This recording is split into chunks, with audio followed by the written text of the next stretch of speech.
Hi there folks, welcome back to Rich Reviews. I hope you're enjoying your week. I know I have. So I just finished up watching Bosch Season 4, and this is the latest continuation of the Michael Connelly series. This season adapts the primary storyline being Angel Flight, with subsequent material adapted from Nine Dragons. Now Howard Elias, played by Clark Johnson from Homicide Life on the Street, is subsequently murdered, and he was on a verge of a major breakthrough case involving a man who was essentially he was tortured in a junkyard bathroom. This guy's suing the city, and but Elias was saying this for settling, and now clearly he's taking this to trial, and the police and Bosch is called in on the case because apparently Howard Elias was the only one that didn't happen to sue Bosch for all the things that Bosch has done over his career. You would think that's a life weirdness there. Chief Irving appoints Bosch to a special task force involving the cop from the previous series, Detective Santiago, and his partner, and J. Edgar eventually comes to the task force along with two IA detectives. And now, and shifting through all this evidence, clearly you gather the fact that yes, and a storm is brewing, because if they don't catch the person who's responsible, the city is going to erupt. And quite frankly, all evidence leads to a cop, or at least suspects links to a cop. Now obviously here, if you happen to charge and convict a cop, you piss off the police department, and if you don't do anything, you piss off the people. And who do you want to piss off more? The cops who protect your streets, or the subjects of the streets who just want to see justice done here? And quite frankly, yes, this takes on a timelier theme this season because we've gotten the Black Lives Matter material.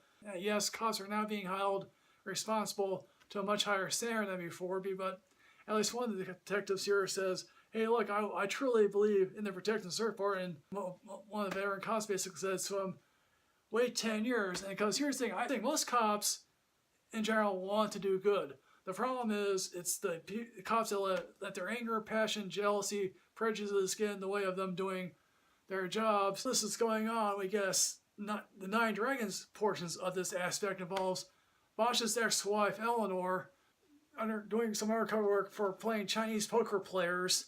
This happens to blow back on her spectacularly. It involves the son of a party bigwig who is part of the secret police, secret service thing, and quite frankly, towards the end of the series, the main FBI agent in charge says to Bosch, hey, look, they're going to do to him what we can only do in our dreams about. The other thing that also happens in this season is that the Korean town spree killer wraps up this season in the most unassuming fashion that you can imagine. Once the investigation into figuring out, okay, what happened to Howard Elias, what ends up happening is it all comes down to, okay, there is a missing security camera tape that Elias had found, and what happens to that tape is quite interesting.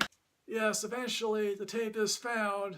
The two IA people assigned to the case, they do one of the most interesting things imaginable. They tail up one of the cops that's responsible, or is more or less a bystander of the whole thing.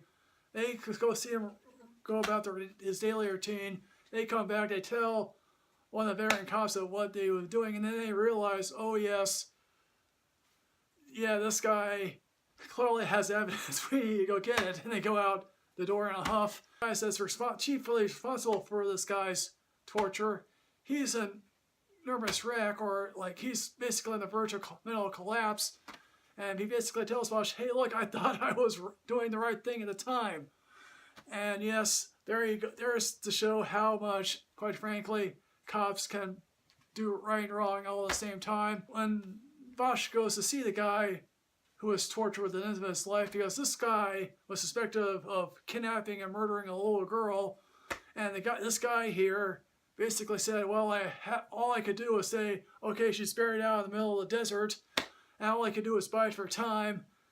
And the fact that, yes, the little girl was dumped by her father, that tells you, and the police basically say, hey, we're not responsible. Basically says, He said, and he sort of says to Bosch, people have said to me, oh yeah, you're going to be cashing out, you won the lottery. He says, no, I'm basically, I can't stand still straight.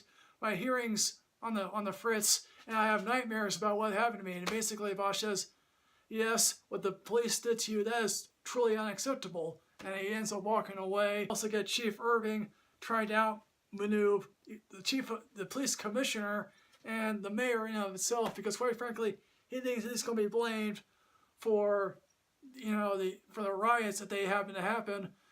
And so one thing he does is go to a YouTube person who does a lot of political rallies and says to her, and he sort of bribes her into saying, hey, look, I'm going to point you to this commission here for civilian oversight. That sort of takes out the steam of the protesters.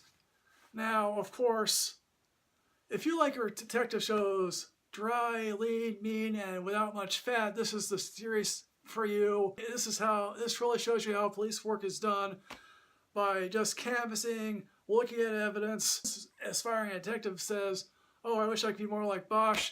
The other guy said, one detective says to her, no, you don't want to be like Bosch because sometimes things can get to you pretty fast. Again, clearly Titus Welliver brings the same intensity that he usually does the role of Bosch, because last season he was really on the edge of the abyss. Here he's more or less scaled back in every sense of the way. Storyline here involving the killing of Bosch's mother that is like it's wrapped up so neatly. You're thinking to yourself, of course, quite frankly, I thought that last season as well. That you're thinking to yourself, okay, there's got to be more to this then. Now I don't know what they're going to do for season 5, because quite frankly, this is my dream, and I know this probably may not happen, but I would like to see Matthew McConaughey reprise his role as Mickey Holler. I know that will never happen, but that's something we all could possibly look forward to. It may not happen anyway. So Bosch Season 4, have you seen it? What did you think? How would you rank the Bosch seasons if you could? What's your favorite detective show right now? As always, folks, like, comment, subscribe. Rich yourself of knowledge. I'll see you next time, folks. Yes,